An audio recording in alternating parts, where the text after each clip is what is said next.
말씀드리도록 하겠습니다. 네, 그럼 이제 또 강의를 시작하도록 하겠습니다. 한 9시경에 이제 강의는 마무리가 될 것 같습니다. 네, 그럼 다시 진행을 하도록 하겠습니다.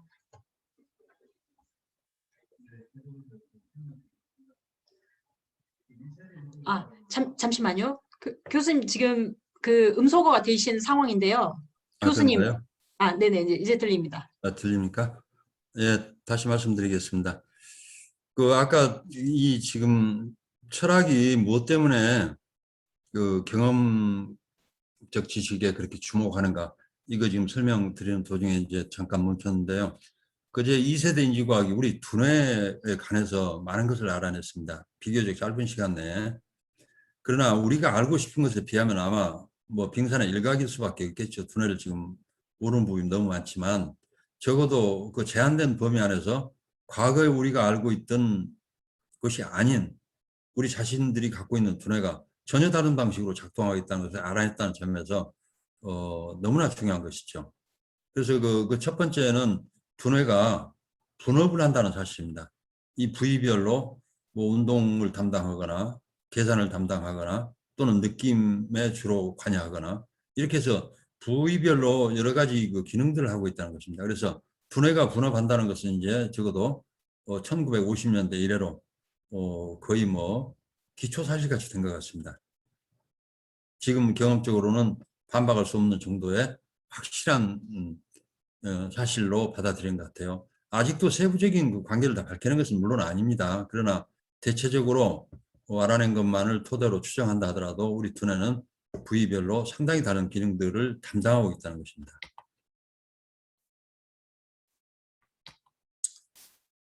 예를 들어서 전두엽, 이거는 이제 우리 이마 부분에나 해당되는 부분인데 여기 손상되면 감정 능력이 손상되는 걸로 알려져 있습니다. 그래서 감정 능력이 손상되면 그 이상행동이 일어나고 그 이상행동이 결국은 사회적인 활동을 제대로 할 수 없을 정도까지 영향을 미치는 것으로 되어 있고, 그 대표적인 사례는 뭐 저기 사진에 보이시는 피니어스 게이지 사례가 이제 다시 부각이 됐는데요. 1848년에 그 사고당해서 살아남았는데 그 사고 부위가 지금 빨간색으로 표시되어 있습니다.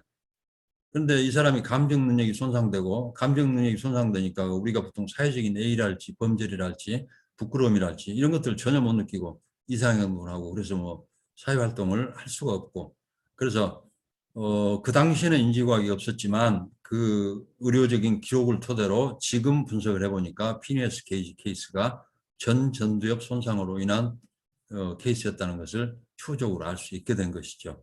그래서 아무튼 전두엽 손상되면은 감정 능력 부분이 심각하게 손상되고, 우리가 보통 그 사이코패스라고 부르는 사람들 그 공감 능력이 현저히 떨어지고 다른 사람의 고통에 대해서 느끼지 못하고 뭐 이런 것들이 지금 전두엽 손상 문제로 대체로 알려져 있습니다. 두정엽 손상되면 그게 화면에 보이시는 노란색 부분인데요. 그 오른쪽 두정엽이 손상된 사람이 그린 그림입니다. 시야의 왼편이 지금 소실돼 있죠. 그러니까 사물을 보면 반밖에 인지를 못합니다. 그래서 이 두정엽이 우리 우리 시각을 담당하는 부분이라는 것이 분명해진 것이죠.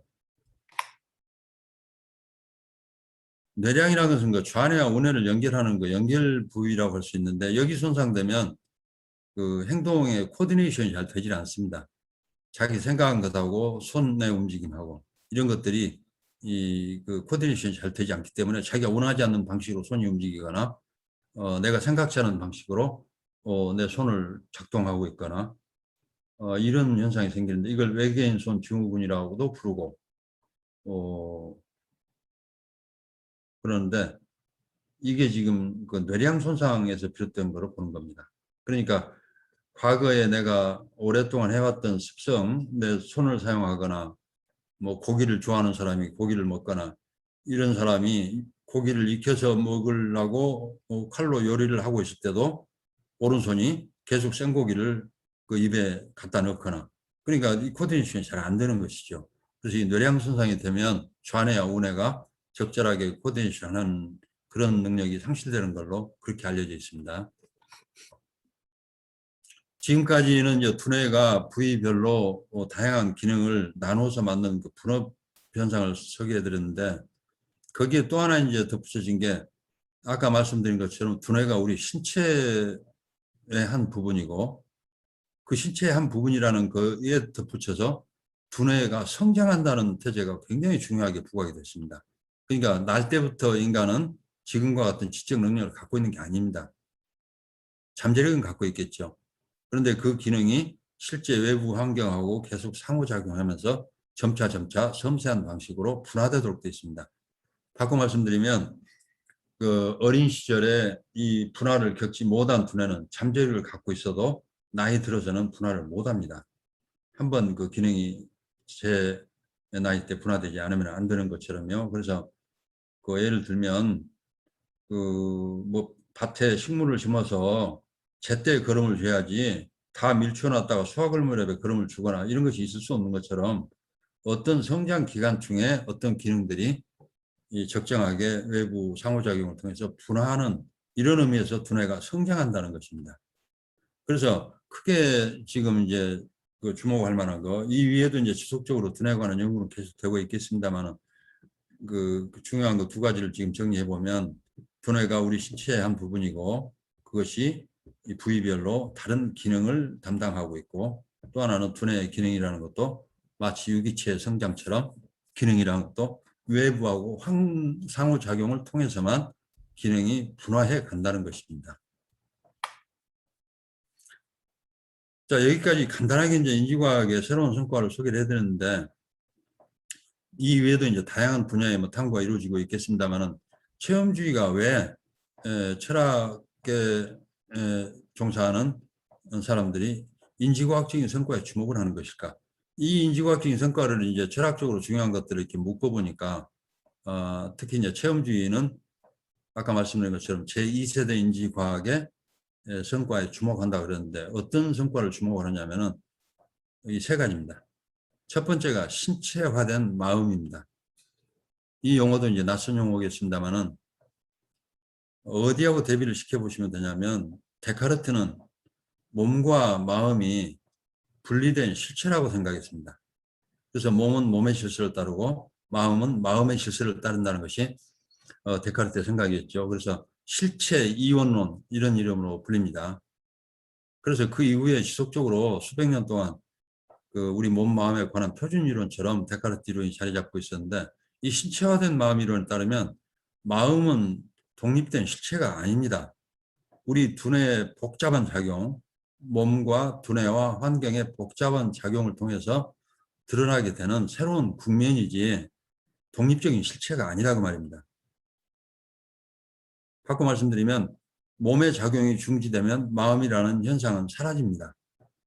이런 의미에서 몸의 활동으로부터 출발해서 확장되어 나타나는 국면이라고 보는 것이 신체화된 마음의 논제입니다. 두 번째는 인지적 무의식인데, 우리 지금 사고하고 행동하는 것의 95%는 우리 의식에 포착되지 않는 것으로 되어 있습니다. 그러니까 제가 지금 말하고 있을 때나 여러분이 제 이야기를 듣고 있을 때나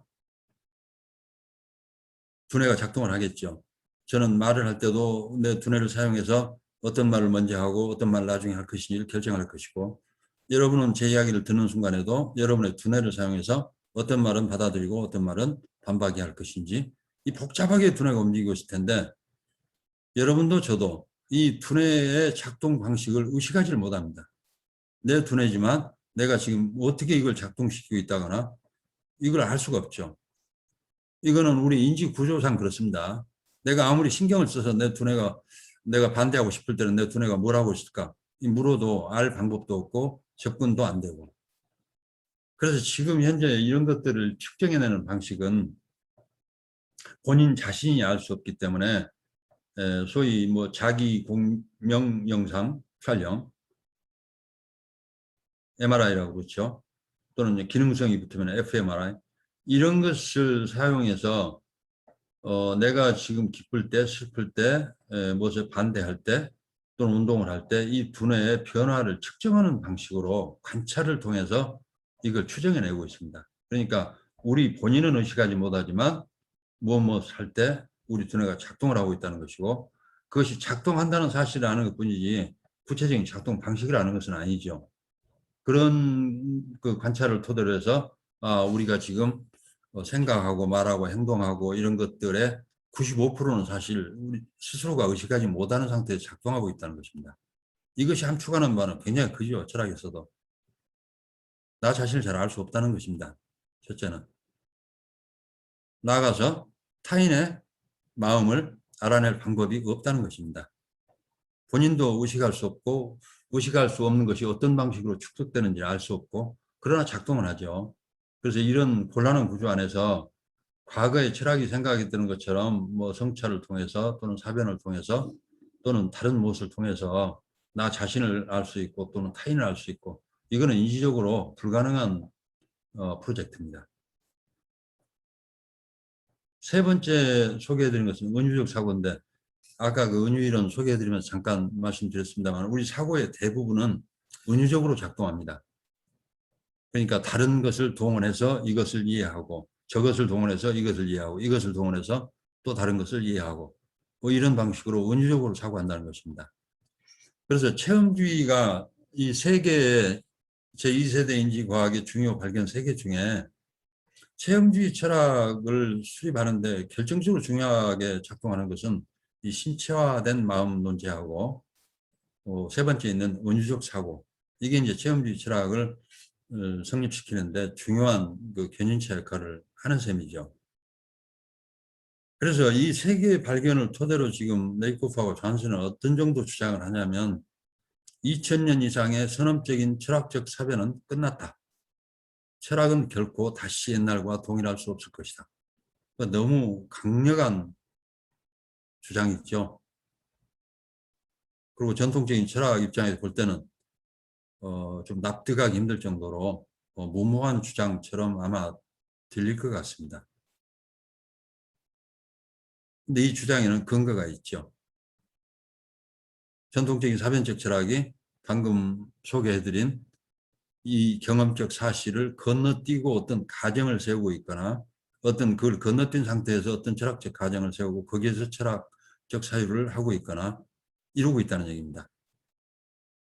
그 가정은 경험적으로 반박될 수밖에 없죠. 최소한 검증되지 않은 가정을 토대로 해서 철학적 사고를 한 것으로 볼 수밖에 없죠. 그러니까 사변적 전통의 철학이 끝났다는 말은 좀 과격한 말이긴 합니다만 그 기본 가정이 반박받을 것이라는 얘기입니다. 그렇다면 그 가정에 근거한 이론들도 다 흔들릴 수밖에 없죠. 만약에 체험주의자들의 말이 사실이라면 지금 사변적 전통에 있는 철학자들은 어떻게 자기 이론을 디펜스할까? 궁금하지 않을 수가 없죠. 그걸 방어할 방식이 없다라고 지금 체험주의자들은 믿고 있는 겁니다. 그 뭐 불운인지 행운인지 모르겠습니다만 제가 이전 동안에 이 생각으로 옮겨온 이후로 제 철학적인 입지가 고난의 연속이라고 보시면 되겠습니다. 이 너무 지금 강고한 전통하고 맞서 있기 때문에 그렇게 쉽게 설득되지도 않는 것 같고, 일단 정서적인 거부감도 만만치가 않은 것 같고요. 대신에 이 문제가 정서적인 문제도 아니고 무슨 뭐 단순히 전통 문제가 아니라면 뭘 토대로 이 설득력을 세울 수 있을까? 여전히 처음에 말씀드린 것처럼 우리 모두가 이해할 수 있는 경험적인 사실을 토대로 이 가정들을 바꾸거나 체험주의가 새로운 설명을 뒷받침하거나, 이게 굉장히 중요하게 될 것 같다 말씀입니다. 아까 소개해드린 첫 번째 대제입니다. 신체화된 마음입니다. 마음은 몸, 두뇌, 환경의 복합적 상호작용이 낳은 창발적, 확장적 국면입니다. 그러니까 마음이 따로 존재하는 무슨 실체가 아니라는 얘기죠. 실체라는 건 이제 다른 거 없이도 스스로 존재할 수 있는 것, 이러지 않겠어요? 그러니까 몸의 작용이 없이 마음이 스스로 존립할 수는 없는 겁니다. 그래서 뭐 거의 비슷한 말입니다만은 마음은 독립적 실체가 아니란 말입니다. 그래서 몸의 활동을 통해서 드러나는 창발적 국면. 이 창발이란 말도 까다로운 말이기 때문에 조금 이따 설명을 한번 더 드리겠습니다. 법칙적으로 드러나는 게 아니고 법칙적이지 않은 방식으로 새로운 성질을 드러내는 걸 창발, 우선 이렇게 말씀드릴 수 있겠는데, 마음이란 것이 이 비법칙적으로 확장돼서 나타나는 새로운 국면이다. 이렇게 설명드릴 수 있겠습니다. 당연히 이제 전통적인 몸마음 이론은, 그 데카르트적인 이론은 거부가 되겠죠. 그 갤러거 같은 사람은 신체화된 마음이라는 논제에 대해서 이렇게 말합니다.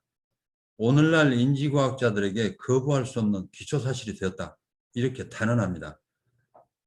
거부할 수 없는 기초사실. 기초사실이라는 말은 특별한 용어는 아닙니다만은 어떤 의미를 갖고 있냐면 현재 경험적 지식으로는 반박할 수 없는 사실, 이런 말 뜻입니다.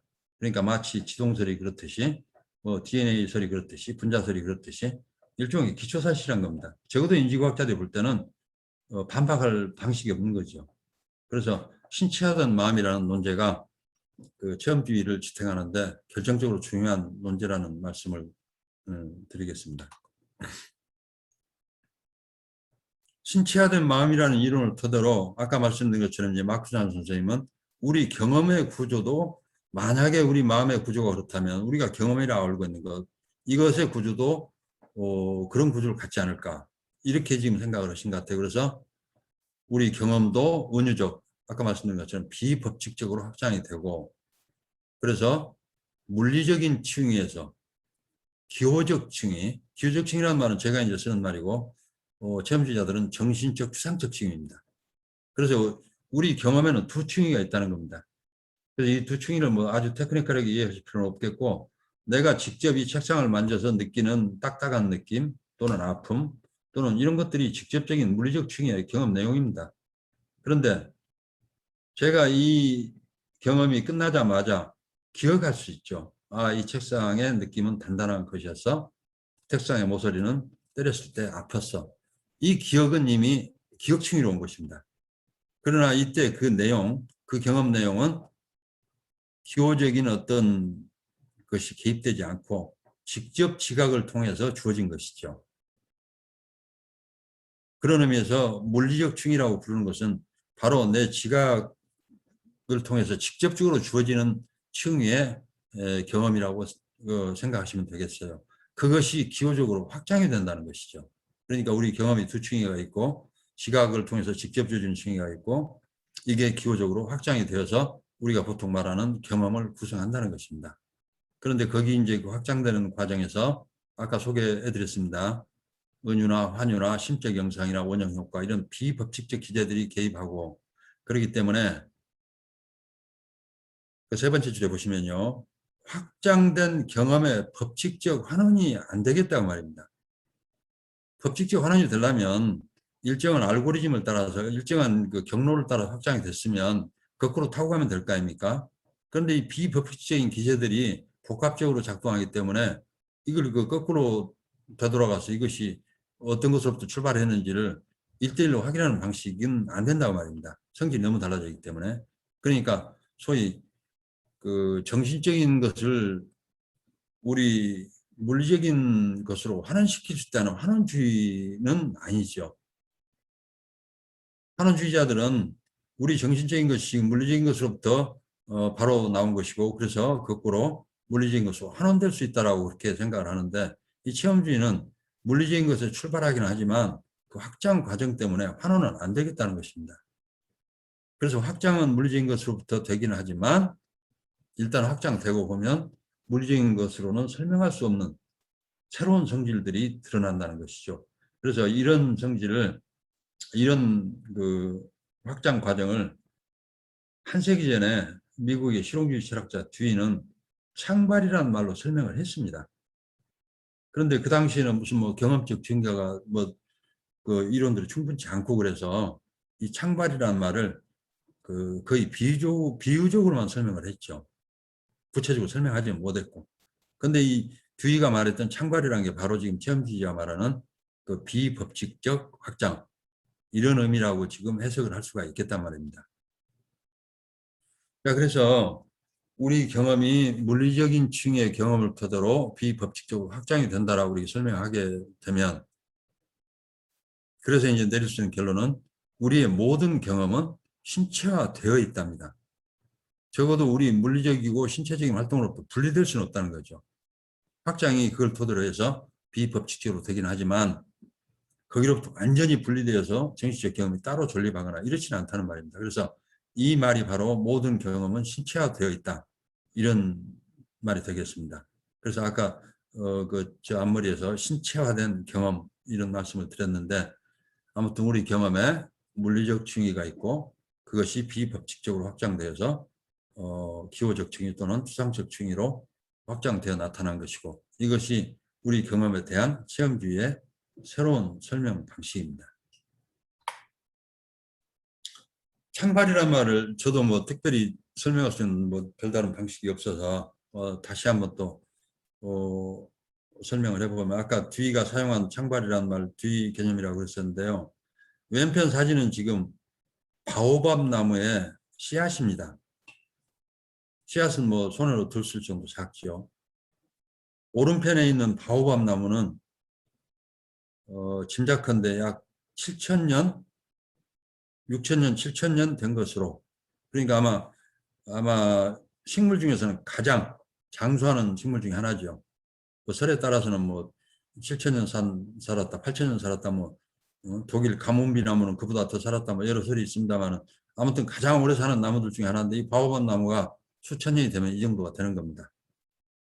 이 지금 사진상으로 보이지 않습니다만은 이 안에 지금 그 나무 줄기 안에 방도 만들어져 있고 카페도 있고 커피도 마실 수 있고 그렇다고 그렇습니다. 자, 그래서 여기서 지금 보시면 아는 것처럼 이 7,000년이 지나는 동안에 이 조그만 씨앗이 이렇게 자랐을 텐데 이 변화 과정에서 단 한 번의 단절도 없었다는 얘기입니다. 만약에 중간에 단절이 있었으면 이 나무가 소멸했단 말이겠죠. 그러면 이 지금 씨앗이 점차점차 확장돼서 자라났는데 이제 창발이라는 말은 왜 하는가 하면 분명히 연속선상에서 나타난 결과물일 텐데 이 씨앗 경험과 이 나무 경험은 너무 다른 겁니다. 나무하고 할 수 있는 우리 경험하고 내가 씨앗을 갖고 할 수 있는 경험은 도대체 뭘로 비슷하게 생각해야 할지 알 수 없을 정도로 너무나 다른 거죠. 그러니까 지금 이 나무 경험을 다시 환원을 시켜서 이것이 씨앗으로부터 나온 것이기 때문에 씨앗 안에가 이 경험에 뿌리가 있을지 몰라. 이렇게 안 된다는 말씀입니다. 성질이 너무 다르고 우리 경험이 너무 달라졌기 때문에. 그러니까 그 원래 뿌리로 환원되는 것이 무의미할 뿐만 아니라 환원을 시키는 이유도 알 수도 없지만 그러나 분명한 것은 그 사이에 단절이 없었고 이것이 연속적인 성장 속에 있었고 그리고는 지금으로서는 너무나 다른 경험의 대상이 돼 있고 이런 구조를 두이는 이 지금 나무 성질이라는 것은 이 씨앗 성질로부터 창발한 것이라고 봅니다. 법칙적으로 환원할 수도 없고 거꾸로 추적해낼 방식은 없지만 여기서 나온 건 분명하죠. 그래서 이 창발이란 말은 그 설명하기가 굉장히 까다롭고 뒤에도 그래서 이 나무 성장하는 것을 예로 들어서 성장을 그 창발을 설명한 것처럼 그 우리가 보통 사용하는 학술적 용어로 창발이 뭐다 이렇게 정의하기는 굉장히 어려운 개념이긴 합니다. 그래서 체험주의가 지금 신체화된 경험이라는 논제를 사용할 때는 우리 경험의 확장의 창발적 구조를 받아들이고 있다라고 그렇게 이해하시면 좋겠습니다. 자, 경험이 창발적으로 확장된다라는 이런 신체화된 경험 논제를 받아들였는데 체험주의 논제를 받아들였는데 제가 그 신체화된 경험 개념을 토대로 해서 이걸 더 구체적으로 설명해가는 과정에서 기호 개념을 찾게 됐습니다. 그래서 체험주의가 설명하는 물리적 층위에서 추상적 정신적 층위로 확장된다. 이게 제가 보니까 기호적 확장이라는 것을 깨닫게 된 겁니다. 그래서 아까 은유적 확장이란 말, 은유적 사상이란 말 이미 체험주의가 쓰고 있죠. 그래서 그 확장 개념을 제가 충분히 풀로 더 이렇게 넓히면 우리 경험 전체, 기호적 경험 전체를 설명하는 그 핵심적인 메커니즘이 되겠구나라는 생각을 하게 된 거예요. 그래서 그 개념을 그대로 옮겨와서 기호적 확장 이런 말로 제가 지금 바꿔 쓰고 있고 그것이 기호적 경험 전체를 정의하는 말이라고 생각을 하고 그렇게 지금 기호 개념을 설명을 해봤습니다. 그 과정에서 제가 알게 된 것은 전통적인 기호학 이론이 이 부분을 지금 설명을 안 하고 있든지 못 하고 있든지, 그래서 기호 이론들이 상당한 난관에 봉착해 있다는 사실을 알게 됐고, 저 나름대로는 이 개념을 도입해서 기호적 경험을 설명함으로써 전통적인 기호학의 난점들을 비껴설 수 있게 됐습니다. 그래서 그 부분을 설명을 해드릴 생각입니다. 여기 지금 첫 항목은 내재적 확장, 이런 제목을 붙여놨는데, 우리 경험이 이 기호적으로 확장된다는 말씀입니다. 창발적으로 확장된다는 말씀과 같은 말이죠. 그래서 이 기호적 경험이 갖는 특징이 뭡니까? 우리 경험을 확장하는 중요한 통로라는 것이죠. 그래서 이걸 제가 내재적 확장이라고 불렀고, 두 번째는 이 기호적 경험이 외재적 확장이 또 있다는 겁니다. 외재적 확장은 내 경험 자체를 이렇게 창발적으로 확장시키는 문제가 아니고, 타자하고 경험을 확장시키는 유일한 통로가 기호적 통로라는 걸 제가 찾게 된 겁니다. 여기서부터는 조금 어려운 개념이 소개가 됩니다만, 이게 제가 이제 새롭게 기호 이론을 제시하는 가장 까다롭고 핵심적인 부분이 될 것 같습니다. 그래서 외재적 확장을 제가 의사소통, 이렇게 지금 일반적인 말로 붙여놨는데, 의사소통 과정이 기호적 과정입니다.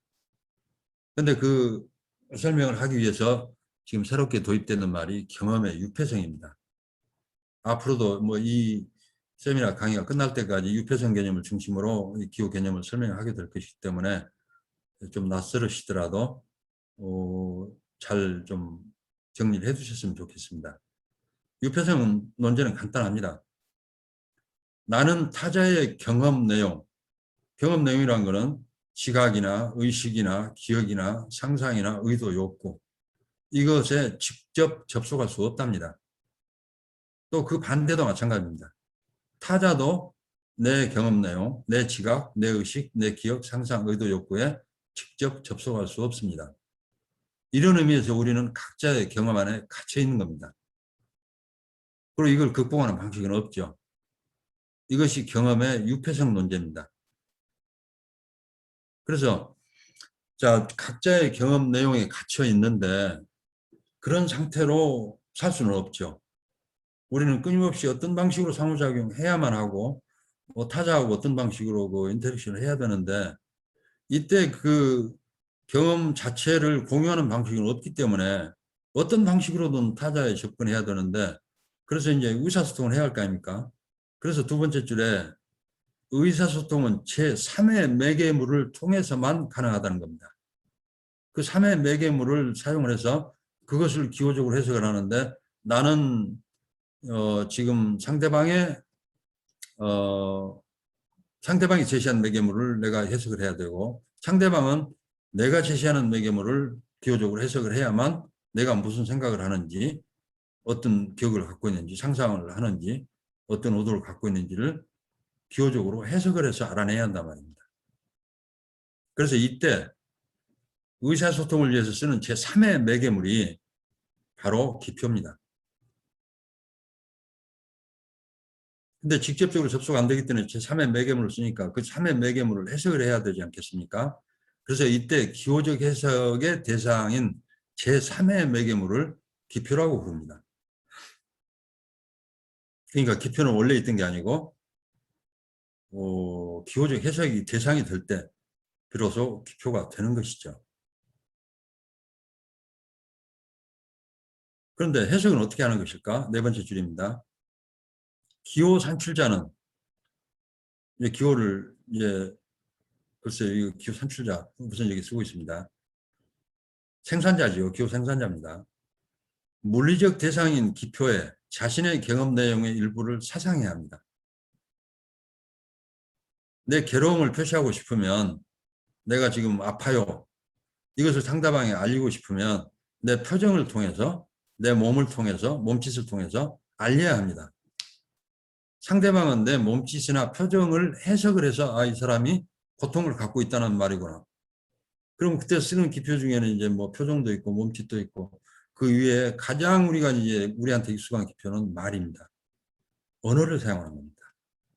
그래서 예를 들면 제가 고통이 있을 때 나는 지금 아파요, 이렇게 말하게 되면 우리는 그 어린 시절부터 말을 배우고 그걸로 소통이기 때문에 그것을 자연스러운 소통이라고 보는데 언어라는 기표를 사용한 겁니다.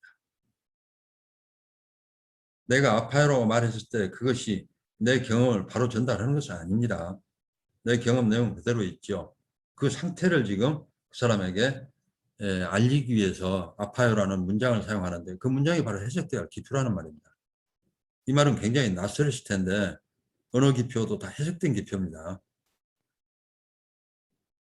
그리고 이제 어느 정도 언어 사용 능력이 있는 사람은 자기 고통을 정확히 표현한다고 생각하기 때문에 우리가 정확히 알아듣고 저 사람이 고통이 있다는 걸 직접적으로 안다고 생각하는데 그런 경우라 하더라도 그 사람의 고통에 직접 접촉하는 것은 아닙니다. 그 사람이 나는 아파요라고 말했을 때 내가 가졌던 아픔에 대한 경험을 다시 동원해서 그 아픔을 추정하는 겁니다. 이때 그러니까 언어도 기표가 되는 셈이죠. 기호적 해석의 대상이 된단 말입니다. 자, 그래서 이제 끝으로는 기호 해석자, 해석할 사람이 자신의 경험 내용의 일부를 기표에 사상하고 저 사람이 나는 아파요라고 말했을 때 내가 갖고 있는 아픔에 관한 기억을 그 경험 내용이죠. 그것을 아파요라는 문장에 사상을 하고 그 사상된 경험의 내용의 관점에서 그 문장을 이해한단 말입니다. 이것이 우리가 언어를 이해하는 방식입니다. 그런데 언어 이해 방식이 이제 너무나 규약적으로 고착되어 있기 때문에 우리는 규약적인 방식이 너무 익숙해서 제 설명이 지금 굉장히 낯설으실 텐데 그건 나중에 좀 설명을 더 드려야 할 것 같습니다. 규약적으로 만들어진 기표도 기호적 해석의 대상이고 규약적으로 되면 뭐 100% 되는 것 같지만 사실 전혀 100% 되지도 않습니다. 우리가 그렇게 믿고 있는 것 뿐이죠. 그래서 이제 그 정리해보면 기호 산출자와 기호 해석자의 기호적 의미는 일치한다는 보장이 없습니다. 우리는 말을 통해서 지금 서로 상대방을 이해한다고 생각하는데 이해한다는 보장이 없습니다. 우리가 이해한다라고 믿을 만한 근거는 있죠. 상대방에게 드러나는 행동 패턴, 그 이후에 선택하는 행동, 이런 걸 또 관찰해서 내 말이 이해가 된 것으로 그렇게 해석하는 겁니다. 그러나 그 어떤 경우를 하더라도 내가 상대방의 경험에 직접 접속하거나 상대방의 생각에 직접 접속하거나 실제로 그렇지 않습니다. 그래서 이 부분은 굉장히 까다롭고 어려운 부분인데 이제 중간에 다음 시간 강의에서 좀 소개해드리겠습니다. 기존 이론하신 분들이 무엇 때문에 이 태제를 그렇게 강하게 반박하시려고 하는지 그 부분적으로 정리해서 소개를 하겠습니다. 기존 이론을 가신 분이 어떤 입장에서 이 태제를 그렇게 받아들이지 못하신 것인지 또는 그 반박에 대해서는 어떤 방식으로 설명을 하는지 좀 구체적으로 설명을 드리도록 하겠습니다. 다음 시간 강의예요. 자, 그래서 여기까지 일단 개략적인 정리를 하게 되면 이제 기호 이론은 너무나 이제 새로운 국면으로 접어들고 여기서 정리할 수 있는 것은 끝줄에요. 우리가 보통 의사소통이라고 부른 것은 제 기호 이론으로 정리해보면 유폐성을 벗어나려는 그게 탈유폐적입니다. 우리가 유폐적이라고 그랬으니까요. 이 탈유폐적 기호화의 과정입니다. 내가 상대방과 어떤 식으로 운을 띄거나 동작을 통해서 상대방에게 뭔가를 지금 알리려고 할 때는 탈유폐적인 기호화의 과정인데 기호를 쓸 수밖에 없다는 말씀입니다. 직접 내 경험을 전달하는 방식이 없기 때문에요. 그래서 의사소통을 일단 이렇게 잠정적으로 정의를 해보는데 지금 제 설명의 두 가지는 기호를 확장이라는 키워드를 통해서 설명했습니다. 내재적 확장, 내 경험의 확장이죠. 두 번째는 외재적 확장, 의사소통을 통해서 타자와 접속하는 확장. 이 두 갈래로 확장이라는 키워드로 기호 이론을 우선 특징을 지어봤습니다. 여기까지 설명을 드리면 제가 이해하는 기호는 이렇게 한마디로 정의할 수 있겠습니다. 아까 말씀드린 것처럼 기호는 현상이나 사물이나 사건이나 사태가 아니고 기호적 경험의 문제다 그런데 기호적 경험은 뭡니까? 지금까지 설명을 토대로 정리해보면 탈유폐적 자기창발 과정입니다. 이때 자기창발은 이제 아까 확장이라는 말씀을 드렸잖아요. 그래서 자기 경험을 확장하는 방식이기도 하고 또 나를 넘어서서 타자와 상호작용을 통해서 내 경험을 확장하는 두 갈래의 통로가 있어 보이는데 이 두 통로에서 다 기호적 경험을 쓰고 있다는 말씀입니다. 그래서 이게 탈유폐적이고 자기 창발적이다. 이렇게 정의를 해보았습니다. 이래서 이 기호적 경험을 갖고 있다라는 사실이 왜 우리한테 그렇게 중요한 것일까? 기호적 경험 없이는 혹시 어떤 분들이 이제 기호적이라는 것은 뭐 취향이거나 무슨 선택이나 그런데 제 입장에서 볼 때는 이 확장이라는 것은 적어도 유기체에게 그 선택의 문제가 아닙니다. 우리 유기체의 조건에 확장을 하지 못하면 거의 소멸에 가깝기 때문에 또 신체적으로는 살아있다 하더라도 기호적으로 확장하지 못하면 거의 동물적인 삶을 벗어날 수 없기 때문에 인간적 삶이라고 말할 수는 없죠. 그래서 이것을 그 선택이나 취향의 문제가 아니고 저는 거의 인간으로서의 생존의 문제라고 봅니다. 그래서 이제 기호적 인간 이런 제목을 붙였을 때는 이제 그 기호적 경험이 인간적 경험이라는 그런 생각을 바탕으로 그런 제목을 붙여보았고 그 기호적 인간의 말의 한 축을 한 3가지 정도로 이렇게 압축을 해보면 물리적 존재성에 대한 탈유폐적 욕망. 일단은 물리적인 그 경험치를 벗어나려는 욕망. 이게 유일하게 기호적인 통로가 그런 통로라고 말입니다. 그래서 그게 인간적 열망일 수밖에 없죠. 어떤 때는 이것이 이제 초월까지 뻗쳐 나가죠. 두 번째, 중층적 사상. 이 말은 아직 설명이 안 된 말인데 아까 기호적 사상이 한 번 사상된 것이 또다시 또 다른 표적에 또 사상이 되고 2중, 3중으로 이렇게 사상이 계속될 수 있습니다. 그래서 이제 중층적 사상인데 고차원적 기호하러 간다는 말이겠죠. 중층적 사상을 통해 추상적 영역으로 경험을 확장해 갑니다. 그래서 1차 사상을 통해서 물리적 경험 내용이 전달이 된다면 2차 사상 이상을 통하면은 추상적 경험 내용이 이제 다른 그 기표의 사상이 됩니다. 그래서 이 중층적 사상 그런데 이 층위로 옮겨와야 바로 우리가 스스로 우리 자신을 그 정신적 존재라고 부를 때 정신세계가 이런 방식으로 산출이 될 수 있습니다. 세 번째 특징은 기호적 사상이 선결적인 원리가 없습니다. 앞전에 이미 설명드린 내용입니다만은 기호적 사상을 결정하는 선결적 원리가 없고 이 말은 비법칙적 불투명성이 필연적으로 따라옵니다. 기호적 측면이 오게 되면. 기호적 해석의 문제가 되니까요. 갑자기 지금 그 이상한 게 등장을 합니다만 이게 왜 중요합니까? 비법칙적 불투명성이 지금 인신론적으로 보면 거의 재앙이나 다름없는 지금 논제가 될 텐데요.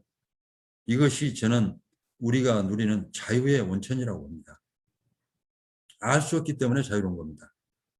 만약에 우리가 상대방의 모든 사고나 행동을 예측할 수 있고 알 수 있다면 우리는 자유가 없는 거죠. 그래서 지금 이 기호적 이론, 경험 이론을 제가 소개할 때 비법칙적이고 기호적 소통이 불투명할 수밖에 없고 극복할 방식이 없고 그래서 이게 그 비관적인 그 허무주의로 흘러가는 길 아닌가 이렇게 생각하실 텐데 그 결론을 향하고 있는 것은 아닙니다. 그러나 출발적인 조건에서는 이 본성을 불투명성이랄지 비법적성을 비켜날 수는 없죠. 그래서 일단 여기까지 설명드리고 대신에 하나 이제 덧붙여 놓은 것은 이 불투명성이 단순히 비관적인 논제일 수도 없고 지적으로도 그렇고 윤리적으로 도덕적으로 그렇고 비관적인 논제로 끝났으면 제 이론의 생명은 거기서 끝나는 거라고 봅니다. 저는 이 조건에서 우리가 이제 추구하는 지적인 것, 도덕적인 것, 미학적인 것이 무엇이 될 것인지를 제시해야 이 이론이 전통적인 기호 이론보다 더 낫다고 말씀드릴 수가 있겠죠. 그리고 그것이 왜 철학하고 연결되어 있는지도 설명하는 이유가 될 테고요. 그래서 여기까지 우선은 그 굉장히 빠른 속도로 낯선 이론을 지금 제가 개괄적으로 일단 성격만 소개를 드렸습니다. 본론적인 중요한 내용은 다음 시간에 그 탈유폐성 설명하면서 본격적으로 기호를 설명해 드려야 할 것 같습니다. 그래서 오늘 첫 강의는 제 발표는 여기까지 여기서 마치도록 하겠습니다. 긴 시간 동안 들어주셔서 감사합니다.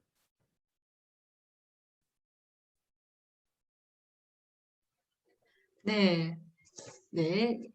그러면 이제 한 5분 정도 쉬었다가 질의응답 시간과 토론 시간을 가지려고 합니다. 지금 9시 2분으로 지금 방금 넘어갔는데 한 9시 7분 정도에 네, 그럼 다시 접속을 해서 진행을 하도록 하겠습니다. 네.